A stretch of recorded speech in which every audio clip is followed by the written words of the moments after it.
Hello and welcome everyone to today's 10 Capital Network's online webinar event. My name is David Garza, passing the mic off to Hall Martin, CEO, to give you a little bit more about 10 and present the business founders giving their pitches today. So without further ado, Hall, I'll pass the mic on to you. Great. Thanks, Dave. I want to thank everybody for joining us today for another great round of presenters from 10 Capital. Before we do that, I'd like to do a short introduction to 10 Capital and then meet our two panelists that we have today as well. So at heart, 10 Capital helps startups and investors connect for funding. We coach on fundraise strategy. We make introductions. We run in-person events, online events, dinner events, and many other structured formats to engage with investors. In short, we provide the legwork, saving you time and money. Next slide.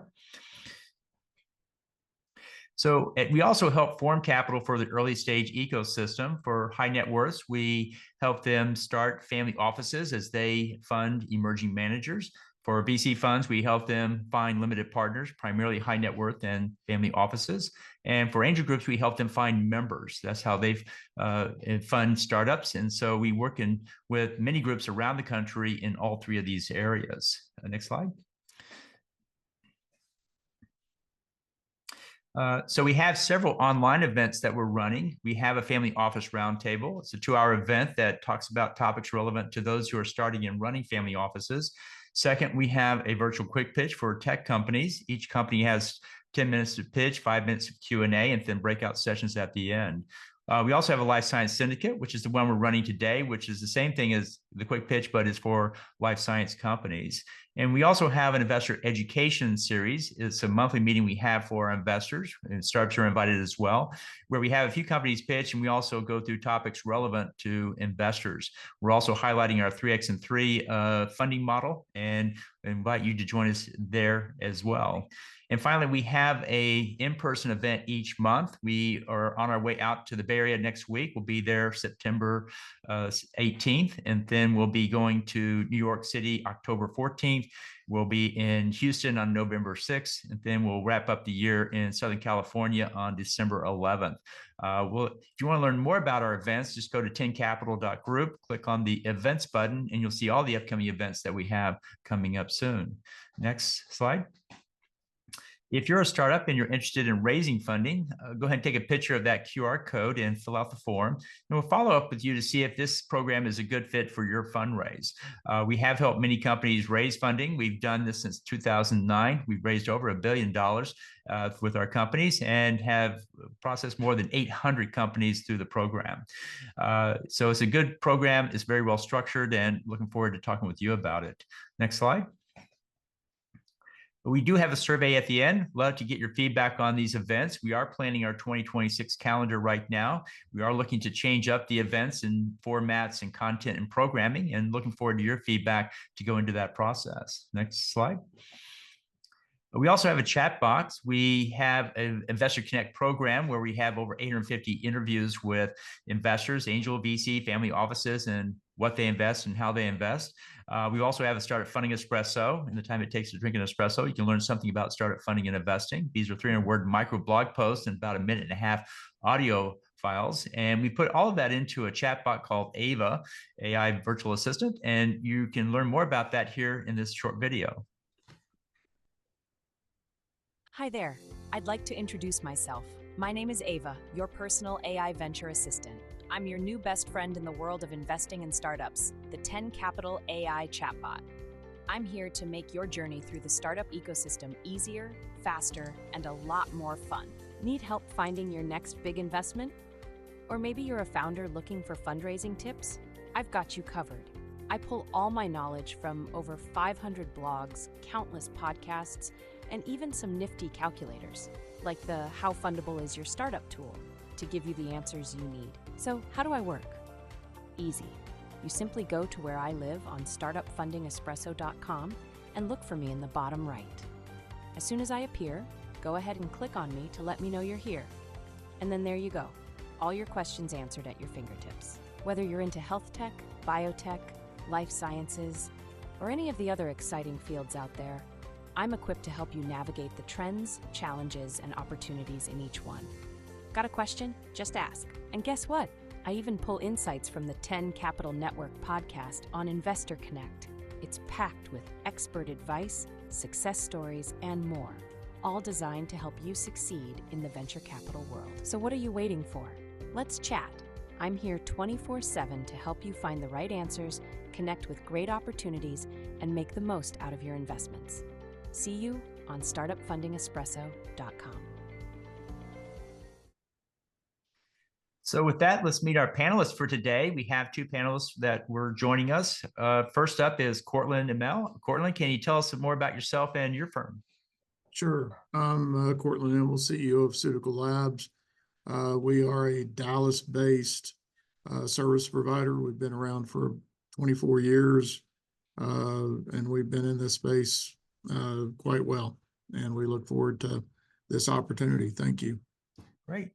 We also have with us back Mohammed Hajisha of Crown Acquisition. Mohammed, can you tell us about yourself and your group?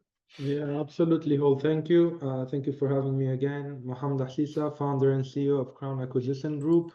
We specialize in helping small businesses and early stage startups with their finances, accounting, bookkeeping. So we are a partner with TEN Capital into helping companies looking to fundraise, giving them guidance, and potentially, if they need us in the future, be there for them. Great. And I want to thank those in the audience. If you have questions today, we'll have each of these companies do a presentation for 10 minutes and 5-minute Q&A. If you can put your questions in the audience into the chat box or the Q&A, we'll read those out. Then we'll have our panelists ask questions as well. At the end, we'll go to breakout rooms so you have a chance to talk to people directly. The 4 companies we have presenting today are Renerva, Combat Medical, Angiex, and Resper AI. First up will be Renerva. Lorenzo, if you could go ahead and launch your slides and kick off when you're ready. Yeah, thank you all. Thank you for the introduction. Let me share my screen really quick. Okay, I assume you can see my screen. Hello, everybody. My name is Lorenzo Soledi. I'm President, CEO. Oh, excuse me. I have a little hiccup. I start from the last slide. Okay, I'm Lorenzo Soledi. I'm President, CEO of Renerva. Renerva's mission is to develop technologies for peripheral nerve injury.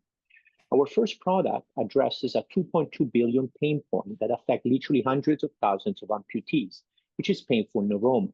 Neuroma is a condition that can develop after any nerve injury, but specifically after amputation, which, as you can understand, multiple nerves are involved in each in the transection plane of following amputation, can develop in up to 48% of the case. This causes chronic pain with a severe impact on quality of life and productivity.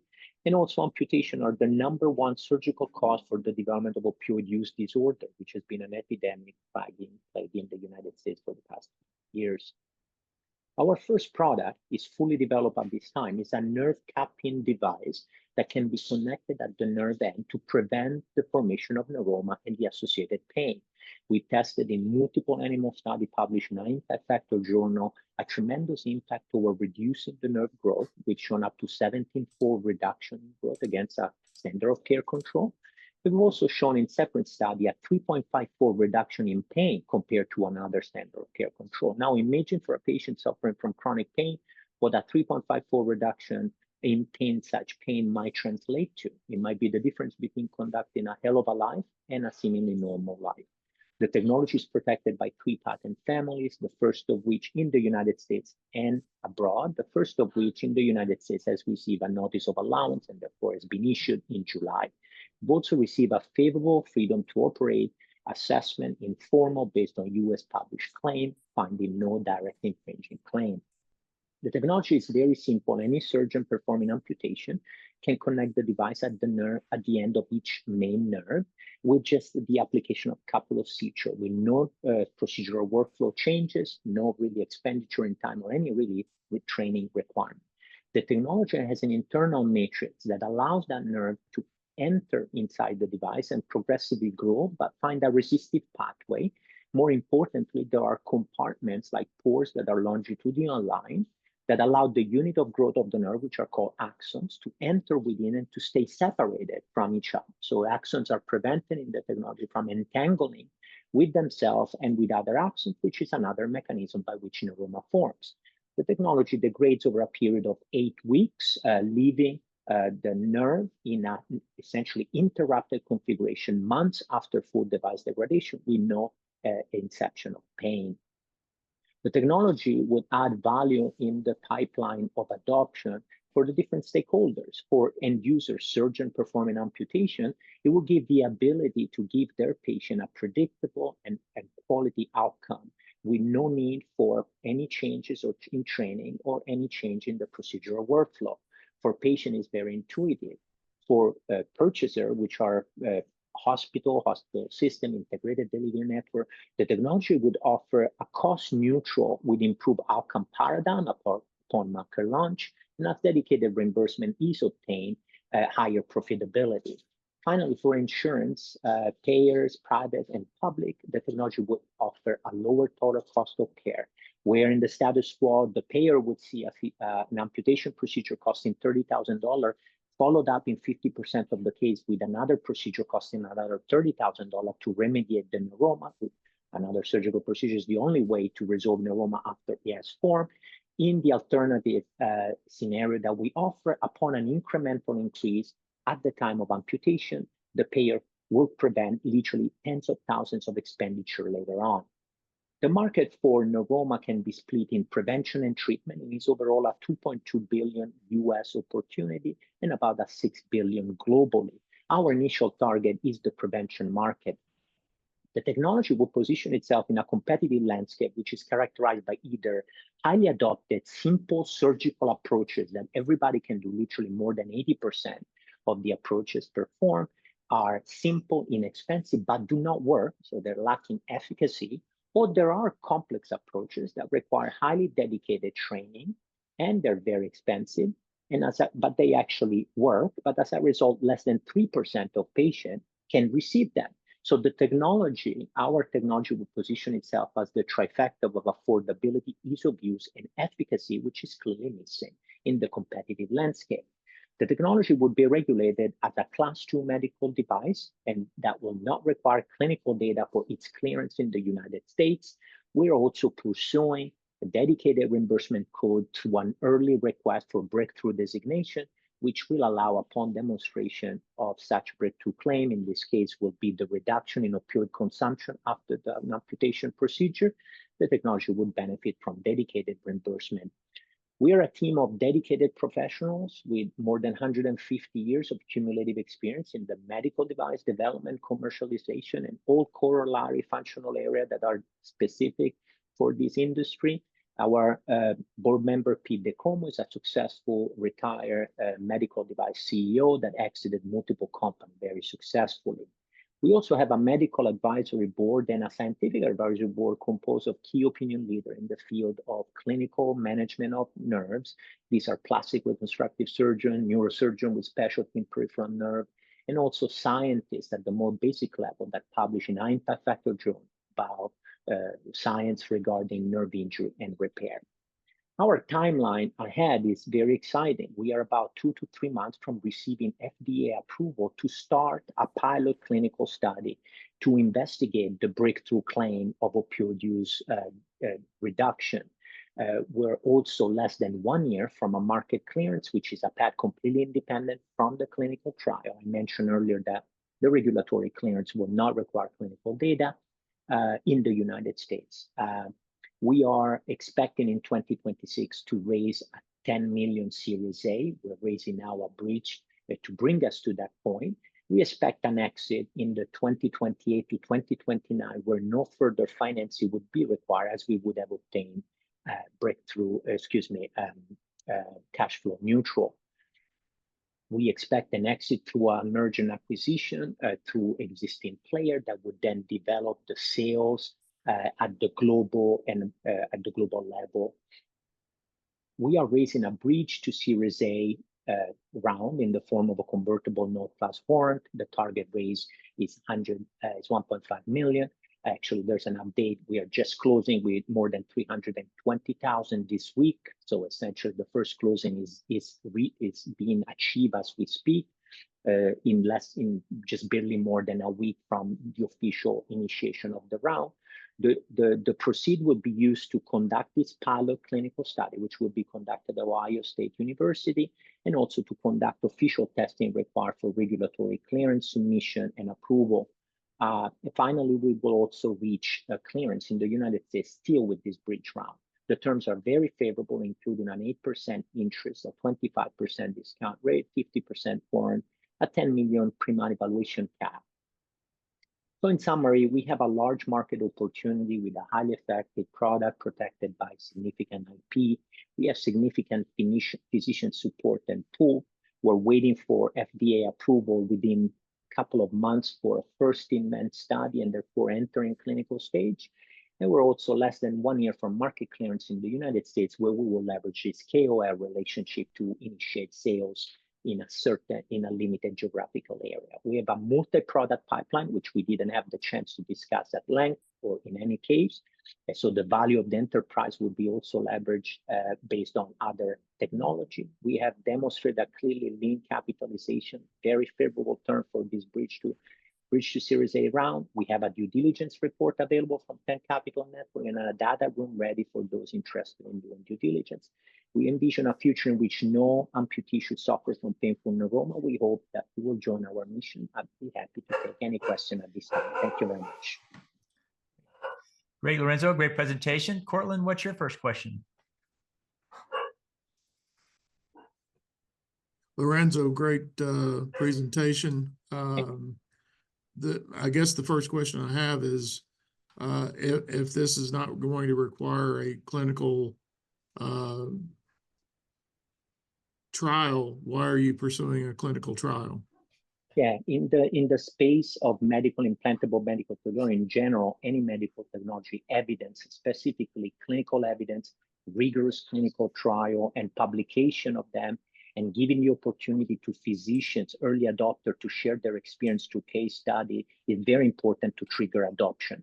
And also because we are pursuing a dedicated reimbursement code through the breakthrough designation, which would require clinical data to be obtained. So there's different reasons, adoption and dedicated reimbursement in short. I applaud that and I understand that. You're only requesting just enough funds to provide for the clinical trial. What would be your next phase of funding? Yes, so we just received notice that we will receive, actually we just received an award, but essentially we are on board in another $1 million in federal grant. This is extra besides this raise. On average, the company has benefited from an average of $700,000 per year in grant revenue since 2018. So we've been very effective at creating value at no cost to our investors. We plan, this is a bridge to Series A. So in 2026, we plan to raise a 10 million Series A, which would be used to launch the product in the United States. And we expect that to be the last financing before an exit can be obtained in the 2028-2029 timeframe. The last question I would have is your manufacturing of this device for the market. Are you seeking to actually manufacture and provide units for the market, or because of the fact that you are going to receive clearance in order to begin distribution of this device, or are you seeking to sell this device before you go to market? No, two-part question. The first one is manufacturing. Our contract manufacturer organization is based in Texas, in Seguin, Texas. We have already performed and essentially finalized the commercial manufacturing process at our contract manufacturer. There's also a partner in Renerva, so it's part owner in Renerva. We have a completely developed commercial supply chain that spans from Indiana, where we source our nerve tissue from porcine origin, to Texas contract manufacturer. We also, our contract sterilizer is in Texas. We have a very clear idea of the cost of goods sold upon market launch. Right now, we're benefiting from a 94% gross margin. So the cost of one unit of product is $80 currently upon market launch, and we expect to sell it at an average price of $1,400. We expect the company, therefore, to be manufactured, to outsource the contract manufacturing that would be able to support us for the first 2 years after market launch with regard to capacity. The company, upon an acquisition by an existing player, will look into expanding the manufacturing capabilities, either with the facilities of an acquirer or with larger contract manufacturing organizations. Thank you, Lorenzo. Thank you, Hal. Great. Mohammed, what are your questions? Really one question. What's the riskiest assumption in your model right now? And Lorenzo, how are you kind of strategizing to de-risk yourself from it? Very good point. In both cases, thank you both. So risk is everywhere. A medical device, an implantable medical device company is also even additional risk. And one in particular is, anytime something is implanted, you are interfacing with a complex model, an in vivo model, a human model, that is a little bit of a black box. So for example, one risk from a technical medical standpoint would be, is our great animal data going to translate into clinical data, into humans, where the variability is much higher? Despite we've done, that is a risk that always exists. The way we mitigate that risk is by doing the most rigorous studies in the most established model that we can do. And also, frankly, by pursuing as soon as possible clinical trial, even without requiring that for market claims. There's other risks. There's risk of capital. We're trying to mitigate that. Of course, we can always run out of money because we're not able to raise enough money. We've demonstrated in terms of mitigating that risk that we've been incredibly able to leverage non-dilutive capital to mitigate that risk. Regulatory risk, I would say, is fairly the risk at this time based on ongoing conversation that we have with the FDA. Another large risk would be reimbursement and adoption. So of course, until the technology is on the market, we cannot really fully, and physician will have the opportunity of testing that. We cannot really establish their quirk. This is not an IT product that can be deployed in a beta fashion to customer in order to further develop the product. It's a completely different paradigm in which the product must be developed under strict quality control before even a physician can put their hand on it. However, the way we've been mitigating that is by letting physicians test this product in animals as part with strong and research collaboration with academic center of excellence for peripheral nerve injury repair, like Washington University in St. Louis and the University of Utah, and that is as being part of our customer discovery in the preclinical setting. There's many other risks. I think the way we mitigate the general risk that a startup sees is by being as rigorous and upfront and transparent as we can, and I think that that's part of our culture. Great, and that's our 15 minutes. Great, great questions there, Mohammed, and great presentation, Lorenzo. We can have further discussion in the breakout rooms. Next up is Combat Medical. Jenna, if you can launch your slides and kick off when you're ready. Hey.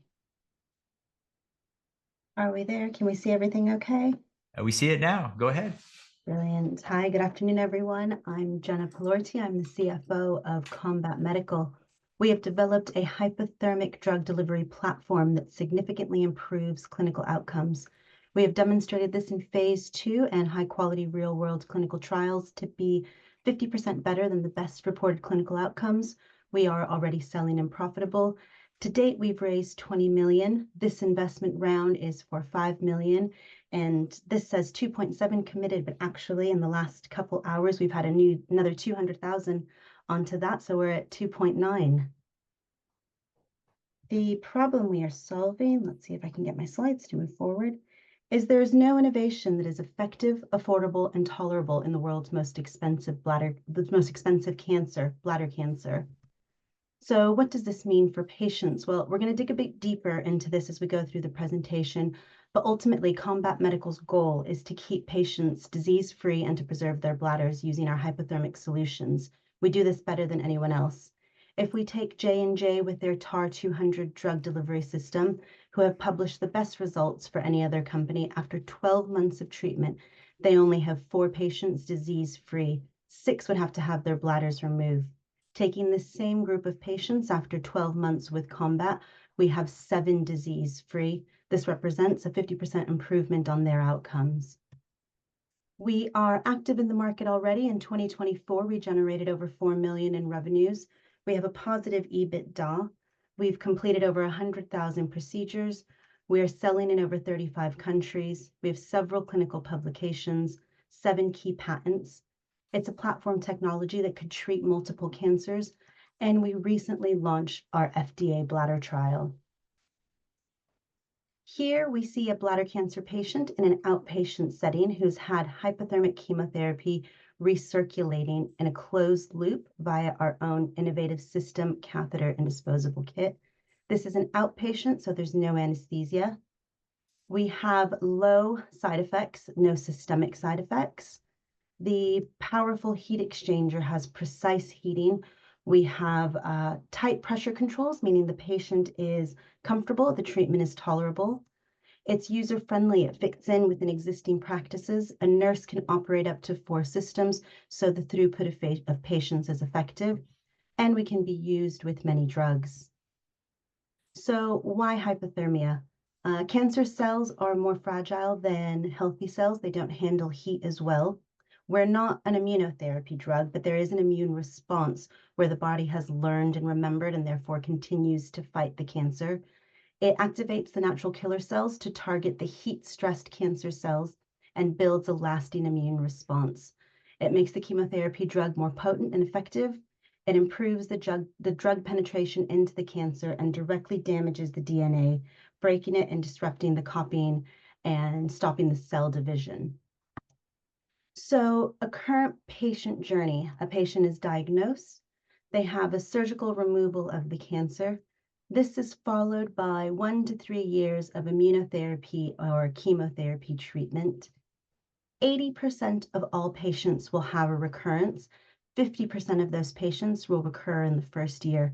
This is really what makes bladder cancer the most expensive cancer to treat, because many patients will get stuck in this cycle over and over until it's no longer sustainable for them, and then they have their bladder removed. This is a really horrible outcome for patients. It's a lifetime of incontinence care. It's a loss of their sexual function. It's really just not something you'd want to go to. It significantly reduces the quality of life.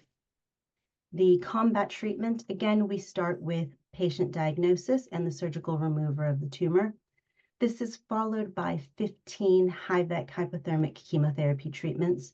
We have lower side effects, reduced recurrence rates, and reduced progression rates. So the cancer comes back fewer times, and when it does come back, it comes back less progressed. This means that we save many more bladders and many more people go on to live a healthier, more comfortable life. This publication here is of combat high-VEC results in patients that have failed the standard of care treatment. The next step for them would be to remove their bladder. It's the same group of patients that we're focusing our FDA-reviewed trial on. They are 54 of the worst disease patients and the hardest to treat, and we are showing a 70% complete response rate at 12 months. Again, the same group of patients that have failed the standard of care treatment from another publication. This one's from Cologne University, showing around 70% complete response rate. Here we're showing that outside the American and European guideline recommendations, the Global Committee on Bladder Cancer is the most powerful group of urologists worldwide, and they have recommended hypothermia as an option when standard of care treatment has failed or patients refuse to have their bladder removed. This slide highlights the interest and value of the bladder cancer market. We have Merck with their Keytruda product. They're showing a 19% complete response rate at 12 months. We have Ferring that recently had a £500 million deal with Royalty Pharma. They're showing a 24% complete response rate at 12 months. Immunity Bio listed for over $2 billion, 36% complete response rate. Johnson & Johnson again with their TAR product, a 44% complete response rate. And CG Oncology recently listed on the NASDAQ for just under $2 billion. They're showing a 46% complete response rate. So what does the market look like? In the US, there are roughly 10,000 patients. At 15 treatments a patient, you have 150,000. In the US, we are a drug device combo, so the cost per treatment is $4,000. This makes it a $600 million market per annum. We expand this to our total addressable market, roughly 800,000 patients globally, same 15 treatments. Depending on whether we are selling the device only or the drug device combo, you're looking at 400 to 4,000 per kit, and it's just under 9 billion. Other market research companies have projected that the market will surge to over 21 billion by 2034. We have put together a highly experienced team to advise us on our FDA strategy. This has resulted in confirmation of our pathway from the FDA. They have reviewed our trial. Leading this group is Jonathan Jarrow. He's an ex-professor of urology from Johns Hopkins. He is a complete expert in understanding bladder cancer. He spent 10 years in a senior position at the FDA and was establishing the BCG unresponsive FDA clinical trial requirements that we are following for our application. Behind him, we're working with other recognized leaders in their field. This includes Hyman and Phelps, an icon for regulatory, King and Spalding for reimbursement. Recently, following advice from King and Spalding, we believe that we'll be able to gain our own J code. This means that we can establish our own pricing for a new drug device combination in the US market. We expect each patient to be worth in excess of $60,000. Both co-founders, Edward and Alberto, are serial entrepreneurs. They have a track record of creating and developing over 10 innovative medical devices, taking them to market and then to exit.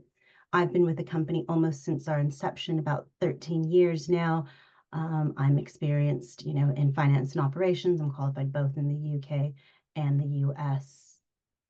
We have an excellent senior management team an excellent clinical advisory board. It really does read as the who's who of bladder cancer. We have the inventor of the HIPEC treatment, another product of ours, Professor Paul Sugarbaker. We have Professor Brent Inman, Vice Chief of Urology at Duke University, and Professor Michael O'Donnell at the University of Iowa. So as I mentioned before, the value of a patient in Europe, if it's the device only, is 4,000. In the US with the drug device combo, we expect that to be around 60,000. It's a razor blade model with a single-use disposable kit. We provide the capital system free of charge to the end user. Where we sell to the distributors, we do sell the system to the distributors, and they then provide it to the end user free of charge. Our current product mix is 90% single-use kits. This shows a sustainable and repeatable business. We have high gross margins at 80%. Our distributors are making 30 to 50. And we have a robust manufacturing and supply chain ready for expansion, really ready for when we get those results from our FDA trial. Our sales are projected to exceed 500 million by 2032. Here's just a map so you can see the countries that we are currently active in. These are our projections through 2032. You will see in 2029 and 2030 is when we start to see those results from the FDA trial, and that's when we expect a significant inflection point. So back to the problem, there's no innovation that is effective, affordable, and tolerable in the world's most expensive cancer. Until now, we are the HIVEC chemotherapy treatment. We are 1 year cancer-free. 70% 1 year cancer free, with the competition showing up only up to 46%. Our costs are running 5,000 to 60,000 per patient. Competitors are running upwards of $500,000. We have low side effects. They have high side effects, some even including death. This has been documented. We've completed over 1,000 treatments, or if they're falling short at just 10,000. Here's our timeline. We have launched our FDA trial. We're currently in our Series A round. We'll have an 18-month recruitment. We're going to expect interim data on 75 patients. We're looking for a primary endpoint of a 3-month complete response rate, and we expect a significant valuation inflection point in 2027. Combat is self-funding without the clinical trial costs, so our day-to-day operations are sustainable. What we can't do at the moment is fund these larger clinical trials, and that's why we're raising the Series A round. Again, to date, we have raised 20 million. The current round, is 5 million. We have some favorable terms in this round. It's ordinary shares. We're offering 1-to-1 warrants with a 25% discount against the next round, and we're aiming to close by the end of September. We have completed recently a due diligence process with Keiretsu Northwest, and we do have a due diligence report available to share. Oh, I seem to be stuck on this slide. There we go. Did it move forward for you guys? Yes, we are. Yes, it did. I'll leave you on the last slide again, just a bit of our timeline showing where we're now and where we expect to go. Thank you very much. Great presentation, Jenna. Courtland, what's your first question? Great presentation. I was going to say, unfortunately, this is like the backyard all over again, because I participated in Keytruda. Did you? Yeah, as one of the developers. Okay. You know, I was going to say it's scary thoughts. I guess the first question I have is, you mentioned the fact that you're having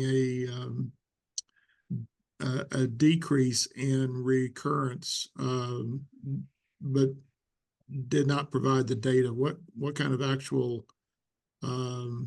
data do you have to support the decrease in recurrence? Yeah, so we have real world data and phase 2 clinical data that shows, I shared a couple of the publications as well, that is currently showing that we have a complete response rate at 12 months of 70%. So 7 out of 10 patients at 12 months are currently showing a complete response, whereas some of the competition that we looked at, the best reported results there were about 46%. Awesome results. Are you seeing any negative trends from any of those patients? No, not that I know of. Our safety and adverse events profile is similar to normothermic, so nothing excessive beyond what you see in the current standard of care.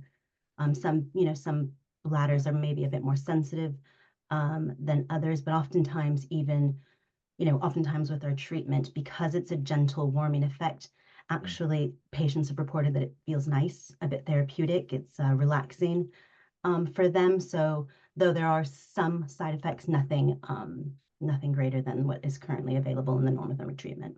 Do you have any particular drugs that should be avoided with your setup?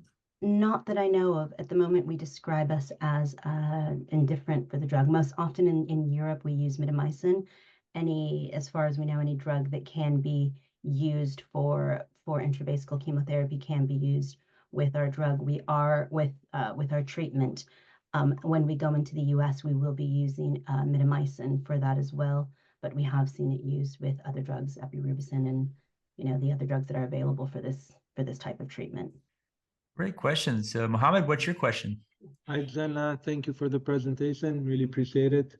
2 questions on my end. One would be, if you were to kind of say what's the most important KPI to track over the next 12 months that proves this works and is giving you the traction that you need, what would it be? Sure. So the most important KPI for us is this clinical trial. Yeah. We are growing annually, year on year, double-digit growth. Somewhere, our compound annual growth rate is 18%. But in order to really take over and become the standard of care and have that valuation inflection point that we're looking for, you need the data to support that. And that is why we are putting a lot of our energy into this trial. We will have interim results by the end of 26, early 27. That is going to give us a really strong indication of where we expect to land. Everything that we have to date, the phase 2 trial and all of the real world evidence and the support we have from the various key opinion leaders leads us to believe that it's quite low risk and we're on track to hit that mark. But that is by far the most important thing to us at the moment. Great. And finally, given that you are present in almost 35 countries, if I'm correct, based on the deck, would you say the US is the primary market or the rest of the world is the primary market in your forecast analysis? And excuse my lack of knowledge here. Would an FDA approval also be needed to kind of be in Europe or help sales in Europe, or it's not even needed in Europe? We're already active in Europe. We are CE marked and selling in Europe. The additional clinical evidence will help us go up in the guidelines to become the standard of care. The US is an important part of our projections, and in the projections that I shared, that does include entering the US market. We believe we're very well prepped for that. We understand our FDA pathway, but if for some reason that didn't work out, the rest of the world does still offer over $1 billion. It does have a value of over $1 billion, and there is still quite a significant business if for some reason the US wasn't there. But ideally, it becoming the global treatment here is our goal. Thank you. Thank Great you. questions, Mohammed. And there is one from the audience. Why is the company named Combat Medical? And is that the best name for a bladder cancer therapy? We've debated this before. Combat came from a name of a combination, something or other, and it has been mixed up with another company that provides Army medical treatments. We have debated before early days if we should change it, but actually it's quite a well-known name now in our space. So we have adapted the tagline. Our website is now Combat Cancer, so it's clear what we do. It's a known name now. HIVEC is trademarked and well known to deliver the treatment. So at the moment, we like Combat, and we think it's a great name. That's a good question, though. Great, thanks. Great presentation, Jenna. And with that, we'll go to our next presenter. We have with us next, Angiex. Paul, if you could launch your slides and kick off when ready. Okay. Oops, there we go. All right, so I'm very happy to be able to tell you about our company. We've got a really exciting drug now in the clinic and a very exciting company. So Angiex was founded to create a novel approach to cancer therapy. Our founders are leaders in the field of angiogenesis. That's the formation of new blood vessels. And their life goal was to create a universal therapy for all solid cancers by eliminating the tumor's blood supply. So in principle, tumor vessels very different from the other vessels of adults who are not growing. The tumor is the only growing part of the body. And a therapy that eliminates the tumor blood vessels could, in principle, shrink every tumor to less than 1 millimeter in size and render it harmless. And so that was their goal. And about 23 years ago, they discovered a novel biology, which just kept getting better and better as a cancer therapy, and is able to achieve that holy grail of the field of angiogenesis. So it's built around the protein TM4SF1.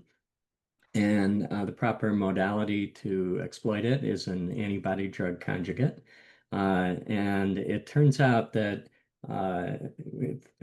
this antibody-drug conjugate can attack not only the tumor vessels, but also the invasive and metastatic tumor cells. And the biology is only turned on in tumors in adults. And as a result, there's potential to have no off-tumor effects. The drug is now dosing at its 6th dose level in its phase 1 clinical trial. And so far, indeed, it's only had on-tumor effects. And we're seeing all of the expected mechanisms of action against the tumors. So the investment case, there's an opportunity to enter now at a low valuation. And if the drug works, then there's a potential for a 1000x return. So this is what the drug looks like. In blue is the antibody. The antibody provides homing to the tumor and internalization within the cells of the tumor. After it internalizes, then the antibody is degraded, and that releases a conjugated drug payload. That's what provides the efficacy. So it's a cytotoxic payload which kills those cells within the tumor. But then we designed it so, unlike chemotherapies, it doesn't go all over the body. Once it's killed its first cell, it's harmlessly excreted. And so we are able to keep outstanding tumor homing. So this slide illustrates the vascular mechanism, what happens when you eliminate the tumor's blood supply. So this is a mouse model, a mouse syngeneic cancer. And we kill all the small vessels within the tumor, but we also kill the large vessels that feed and drain the tumor. So that's like cutting off the master water valve to a house. No one inside can drink, and none of the tumor cells can get nutrients or oxygen. So you get a necrosis in the middle of the tumor, a pause in growth on the periphery, and the tumor shrinks, and we just keep dosing until it's the size of a pinhead. Tumor cells need the same biology in order to invade or metastasize. So as a result, essentially every late-stage cancer patient has some of these vulnerable cells, which are high expressors of TM4SF1. And in most late-stage cancer patients, it's the great majority of their cells are sensitive, and it's the most malignant cells that are sensitive. So we have the ability to kill tumor cells across all solid cancers, and potential for a much broader tumor cell targeting than any other known oncology target. We've identified our lead indication for approval. It's advanced angiosarcoma. There's no approved drug for it. Very high unmet need. The second line standard of care, response rate only 5 to 9%, median progression-free survival 3 months, and less than 12% 5-year overall survival. So very high unmet need, very easy, very low bar to approval. And it is a small market cancer, but it's one that our existing supply chain can serve. And as a result, we have a very quick path to approval. There's a bonus to our vascular targeting that it turns out to be a very potent immune activator. And so we found that we turn immunologically cold tumors immunologically warm. And in mouse models, we get a 70 to 80% response rate to immune checkpoint inhibitors. So those are drugs that currently sell $50 billion a year, but only work in 12% of patients. So huge potential to grow that market substantially and save many lives. So this is where we're at in the clinic. We've safely cleared the first 5 dose levels with only on-tumor effects of the drug. And we're now dosing at what we believe will be the recommended phase 2 dose. And so we're pretty close to completing our dose escalation. We're also initiating combination arms with Keytruda and Yervoy. So we expect to be generating quite a few patient responses in the first quarter. So we're quite close to a major value inflection. And this period, when you first demonstrate that your drug can safely generate patient responses, is when oncology companies achieve their biggest value inflection. So typically when a drug is in the clinic but unproven, companies are valued below $100 million. But once you've proven that the drug works, then they're typically valued at least 10-fold higher. And after approval, typically 100 to 1,000-fold higher than where we're at today.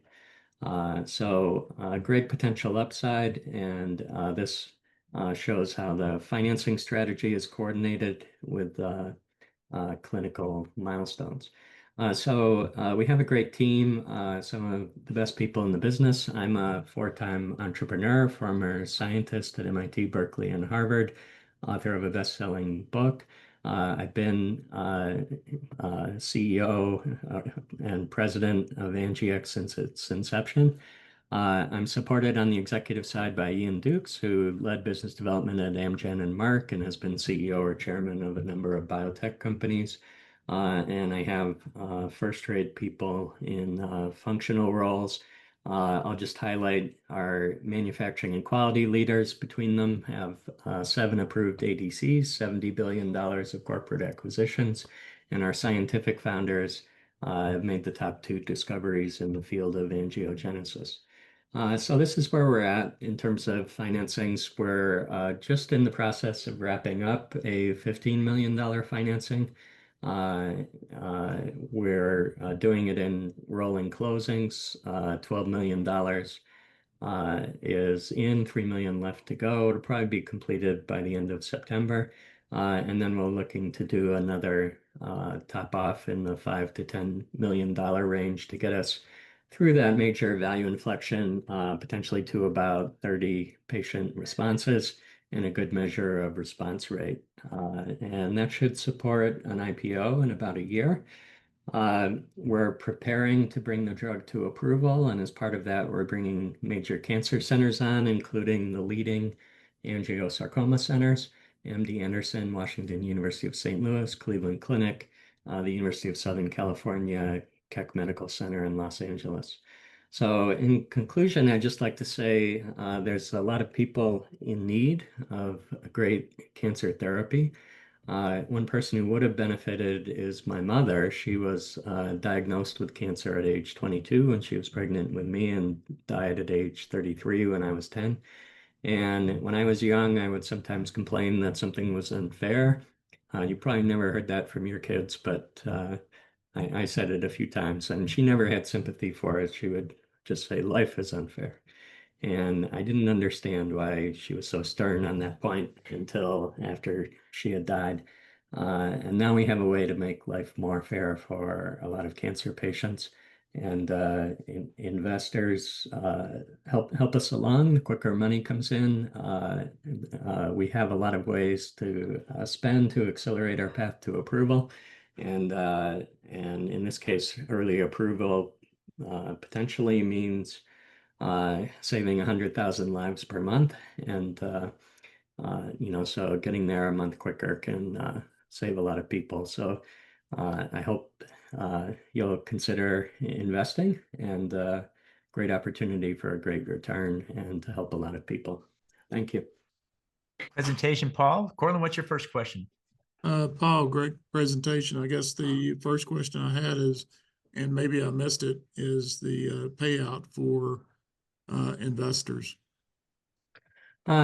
Yeah, so if I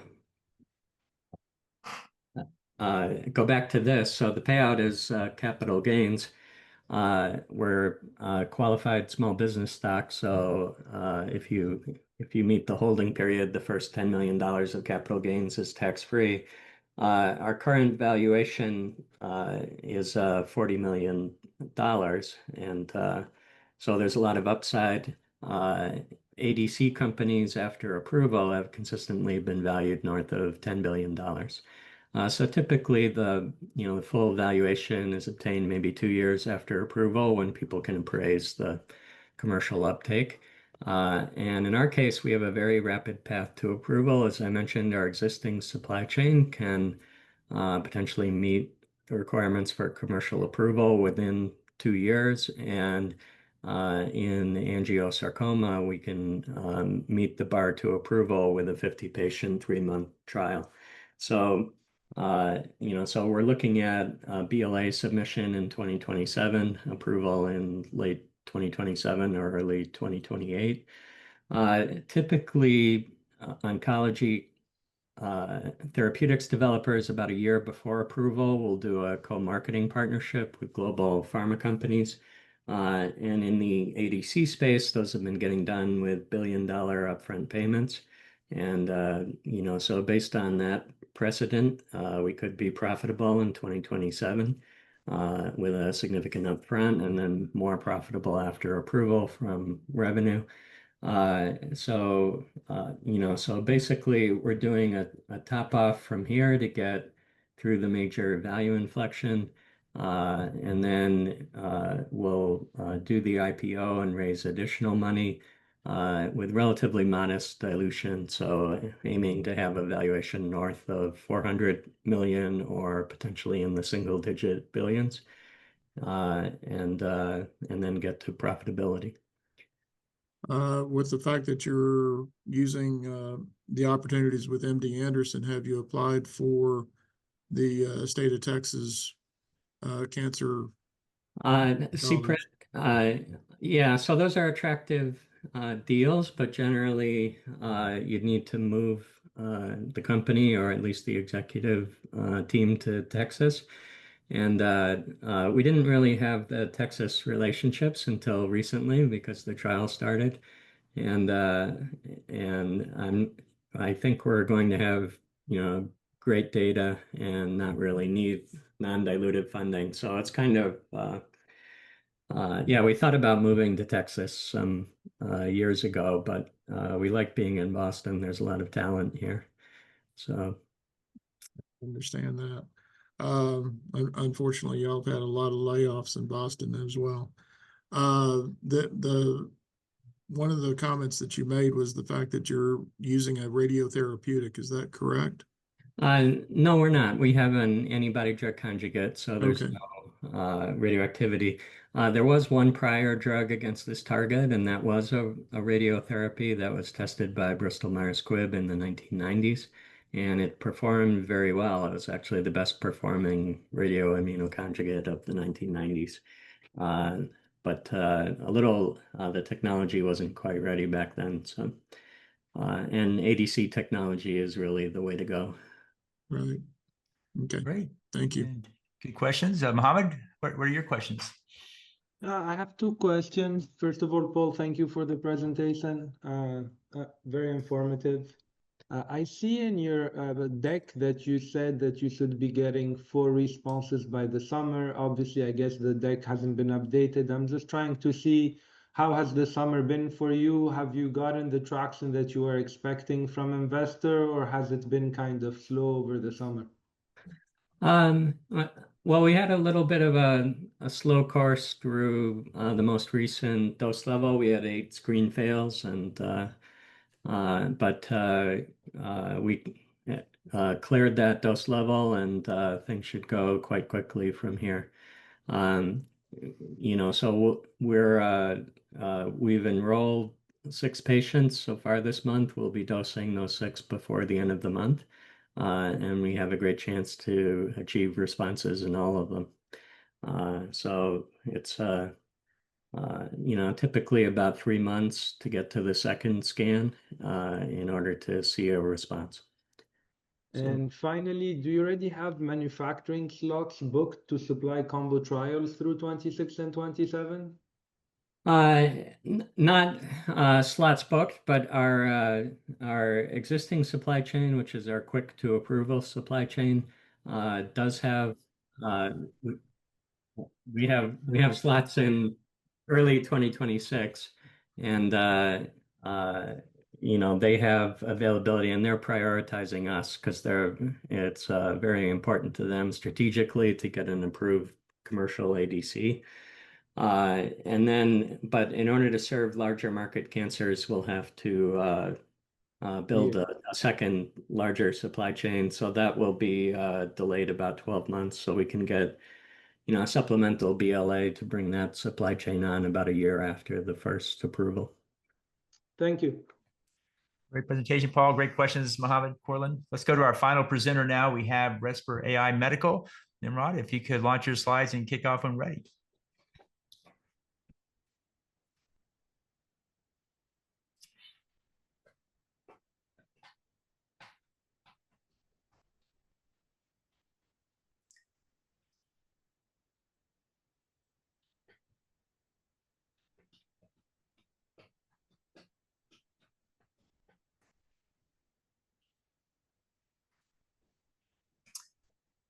Still coming up. Let me know when you can see my screen. Well, and we see it now. You're good to go. Excellent. Thank you. So thank you very much for inviting me to present. I'm Nimrod Binun, co-founder and CEO of Resper AI, a US-based company revolutionizing chronic respiratory care. Our AI-based home monitoring platform aims to empower millions of chronic respiratory patients to live healthier and longer life. Our first indication, and just a second.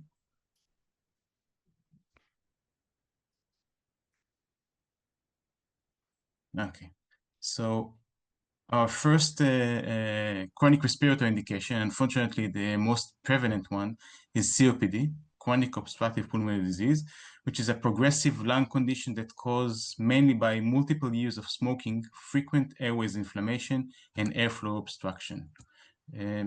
We are talking about over 500 million patients suffering from the disease worldwide.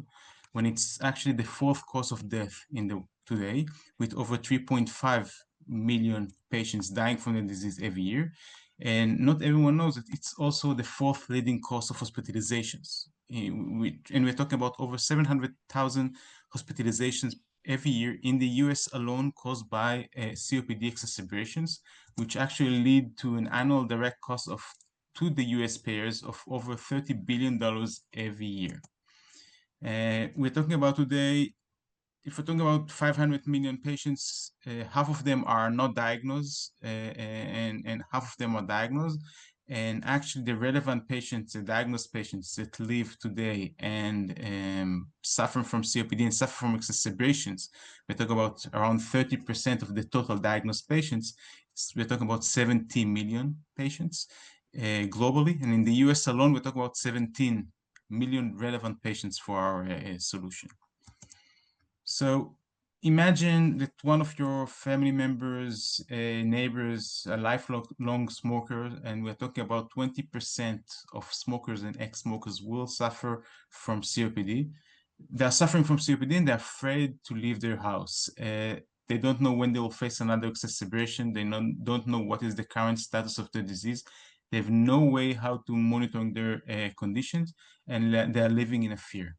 But what if we could change the story, and by providing them a very simple sensors and providing them a very simple platform that can monitor their condition passively, we can improve dramatically their condition and improve dramatically their quality of life. And this is exactly what we are doing. We are developing an innovative home monitoring AI platform that enables chronic COPD patients and their care team to, first and most importantly, is to improve the management of their disease at home, to passively predict and prevent these costly exacerbations, and as a result, to reduce hospitalizations and provide a cost-saving benefits to the healthcare system, and most importantly, at the end, to save their lives. Our platform is divided into three main components. The main one, the brain and the heart, is an AI-based patented algorithm which know how to take very basic physiological parameters and convert them into alerts and into an accurate picture of the disease. We are focusing on developing the algorithm, and for collecting the data, we are using off-the-shelf, FDA-approved CE mark sensors. And today we are using a chest patch for measuring the physiological parameters and also evaluating the potential of using smartwatches like Apple Watch, Garmin Watch, Samsung, and more. And in the future, we will also be able to use a smart ring. So we are talking about a platform which is at the end will be sensor agnostic. The results of the analysis will be translated into let's say an alert system that will sit on both a dashboard application, which will sit and the patients and caregiver computers, and mobile application that will show not only the alerts, but also will be a one-stop shop for chronic respiratory patients. We'll provide all kinds of parameters, including current condition, educational information, and more. Till today, we had 2 clinical studies. In the first one, we managed to present a very nice sensitivity specificity for diagnosing COPD patients and discriminate between different levels of the disease. And the current one, we are analyzing over 80 COPD patients recruited from 5 clinical sites.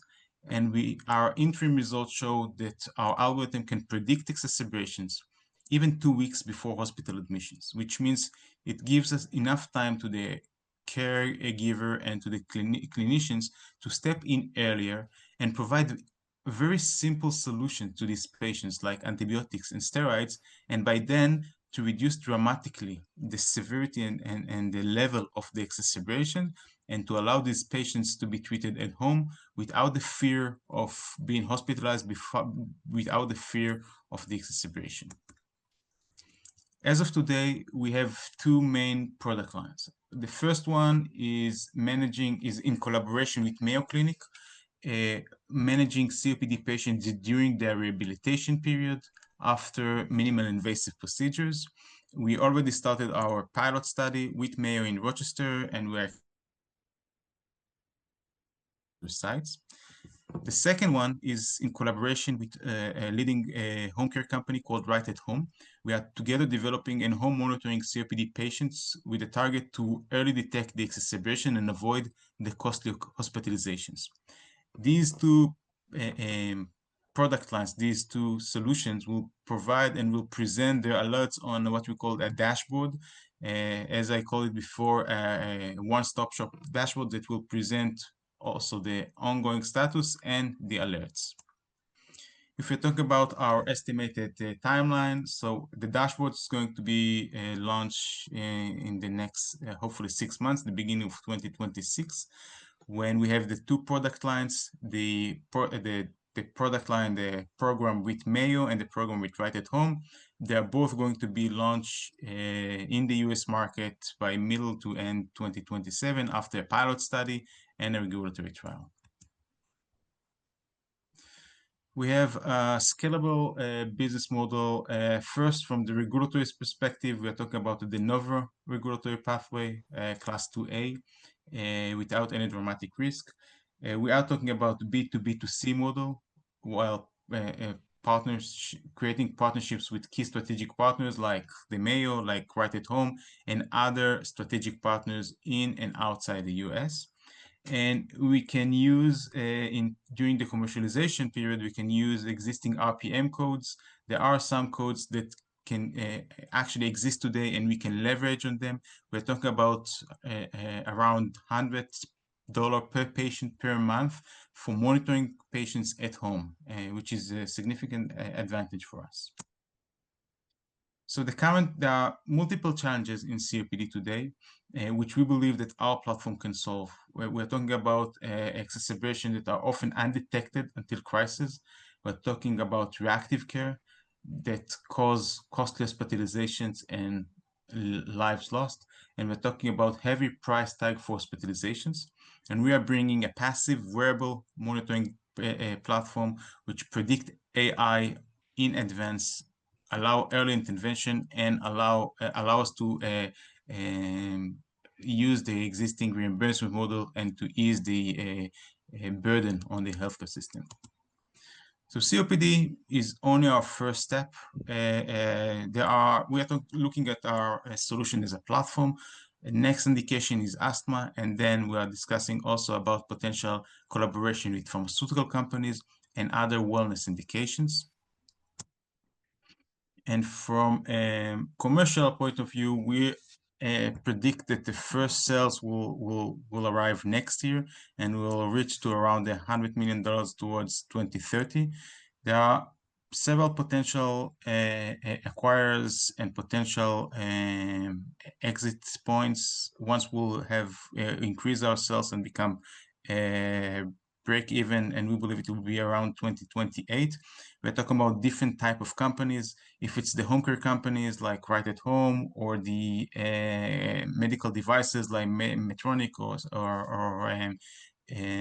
others, and also the smartwatch companies like Samsung, Apple Watch, which looking for a new applications for the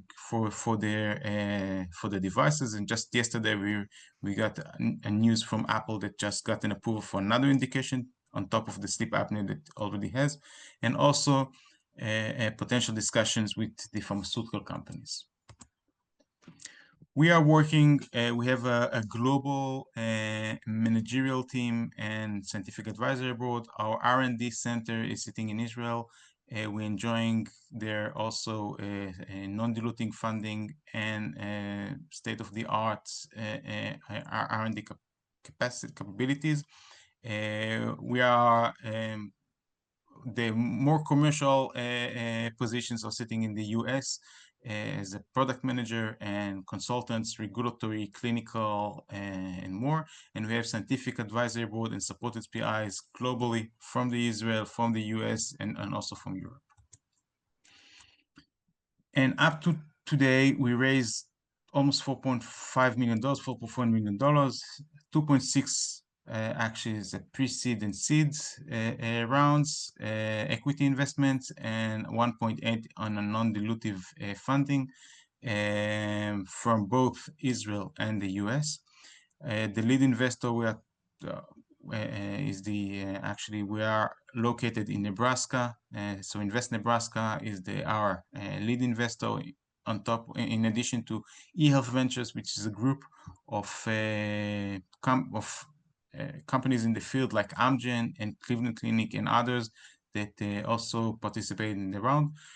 We are aiming to close the Series A round before the end of this year with the funding goal of $5 million. We have almost half of it. We have a soft commitment from our existing investors and talk about a pre-money valuation of $12 million. This is it. I'll be happy to answer any question. Great presentation, Nimrod. Courtland, what's your first question? Nimrod, great presentation. First question would be, what is going to be the payout back to the investors? Because again, I did not see that in your presentation. Again, can you repeat the question? What is the payout back to the investors? So we plan to be, let's say, break even at 2028. We identify several M&A acquirers, and when we are looking on comparisons in the market, we can see that there are acquisitions in the history like Propeller and others that sold their companies in the respiratory field, in our field, in between $100 and $200 million. We believe that once we'll get the regulatory approvals and we'll expand our commercialization and also indications to other, will be very attractive for the partners. So we are looking to build, in general, to build a strong company with real clinical and commercial impact. That said, we believe that we can find on the way a strategic acquisition by a large medtech or pharma company. Okay. My next question is, you do have a number of Texas connections. Have you reached out to Texas Instruments on utilizing their chips in your product and then utilizing the chips and the other products in order to provide your monitoring program? Not yet. As I mentioned, we are aiming to be sensor agnostics, and it will be very interesting to approach also Texas Instruments to see and to learn more about their offering. And we're looking solution all over. Today, we have a strategic partnership with a company, a US company, which develop and commercialize a chest patch for measuring it, but it doesn't limit us to work with other companies. It will be very interesting to learn and to get the right contacts. And my last question is going to be a rather difficult question to answer, and I know and I understand that. Because FDA has not approved a medical and personal product yet, especially on open API or where you have an open API AI system. How are you going to isolate your device from the open AI presence and prove that back to FDA? It's a great question. The FDA is still learning how to deal with this type of technologies, but I think that we saw recently a very nice approvals. For example, the Apple Watch approval for the application, which is also an AI based, just today received, or yesterday, received clearance for its atrial fibrillation indication. Companies start learning how to get the right indication, to get the right approval, and how to provide the right answers to the FDA. And I believe that, yes, the OpenAI create a lot of challenges, especially when we're talking about privacy and HIPAA compliance, etc. But I believe that, and in this field, we know that there are the solutions, and we believe we'll be able to answer the FDA questions in this field. All right, thank you. Okay. Mohammed, what are your questions? Hey, Nimrod, thank you for the presentation. Echoing a little bit what Imel just said, right? Would that be kind of the major hurdle to go over kind of defining the technological feasibility and how to safeguard the information? Is that like priority number one now, or is it less of a priority versus FDA approval and versus getting the right kind of approval to get out there? I think that our main challenge today is to show the FDA that our internal and intermediate results can repeat itself on a larger scale in the regulatory trial, and we can present a higher sensitivity and specificity and provide real value to the patients. Real value to the patients and to the healthcare system in total, to reduce the cost and to save these patients' lives and to improve their quality of life. There is a challenge to get all the approvals with all the HIPAA and all the security, but I think it's a second stage. First, we need to prove that we have a quality product that can bring value to the patients. Yeah, and finally, speaking of proving, right? How accurate is your 2-week COPD flare warning? Yeah, that's an excellent question. So in our interim results, on a relatively smaller number of patients, we presented an around 80% sensitivity of providing the alerts, and we're talking about 2 weeks in advance alerts, which means it's comparing to today, the standard of care are questionnaires and different solutions with a much lower sensitivity and specificity, and we believe that we are much better than them, and more importantly, we are a passive platform that can first provide the patients the feeling that someone is monitoring them on a daily basis, and second, can provide these results on spot and in live, comparing to the questionnaires and other solutions that need to be active. You need to feel something, and when you feel something, most of the cases it's too late, and the gap between recognizing that you are suffering from something, that you being evacuated to the hospital, we're talking about a few hours in this case. Thank you. Great. Thank you.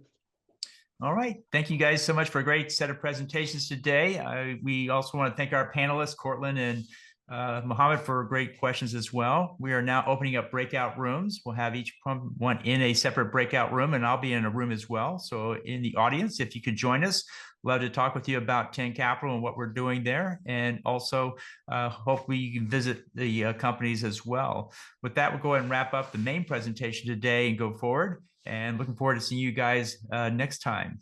David, are we ready for the breakout rooms? Yes, sir. About to open them right now. All right. We'll see you guys in there. Thank you.